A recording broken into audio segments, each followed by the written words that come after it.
Nesse vídeo a gente vai conhecer como se dá a divisão de poderes no Brasil. A gente vai conhecer as funções de cada um dos três poderes e vai também conhecer como eles se organizam a nível federal, estadual e municipal. No Brasil, o governo é formado por três poderes. A gente tem o poder legislativo, que é responsável por criar leis.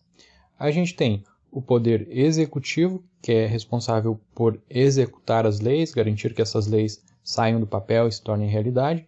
E a gente tem o poder judiciário, que julga se uma pessoa cometeu ou não um crime, se ela infringiu ou não uma lei, e qual é a punição adequada para essa pessoa.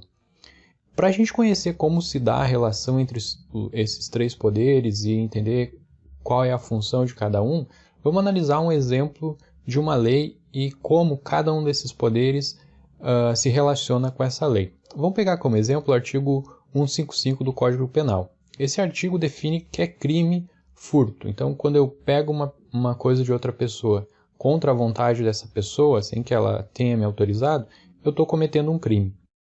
Essa lei foi criada em algum momento, escrita, pelo Poder Legislativo.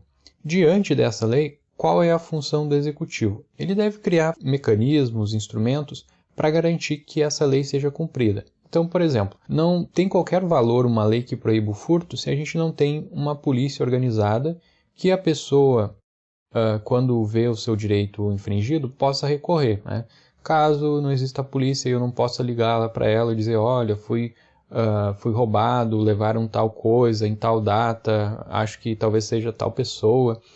Isso, se não tem esse tipo de mecanismo, a lei não passa de um texto escrito no papel, né? Ela não tem realidade, ela não existe na prática. Então, o executivo ele tem que criar esses mecanismos, nesse caso aqui a polícia, né, um dos mecanismos, para garantir que essas leis sejam realidade.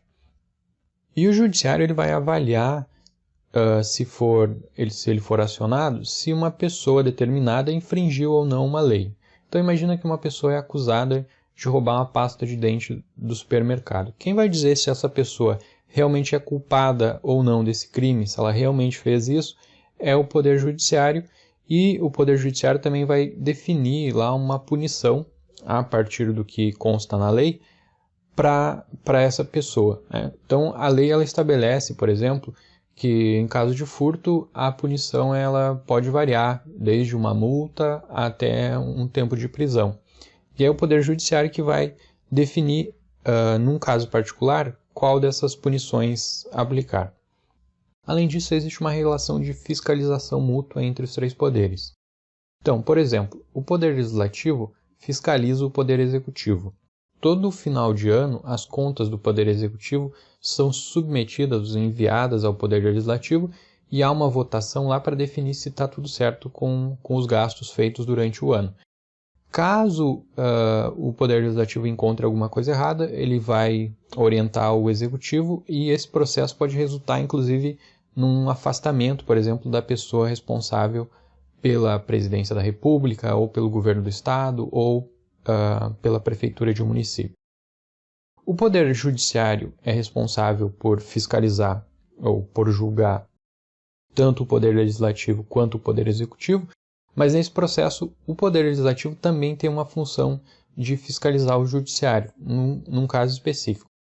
Os ministros do Supremo Tribunal Federal, por exemplo, caso cometam algum crime em razão da atividade que eles exercem, né, do cargo que eles exercem, quem vai julgar esse ministro são os senadores, pessoas que fazem parte do Senado Federal.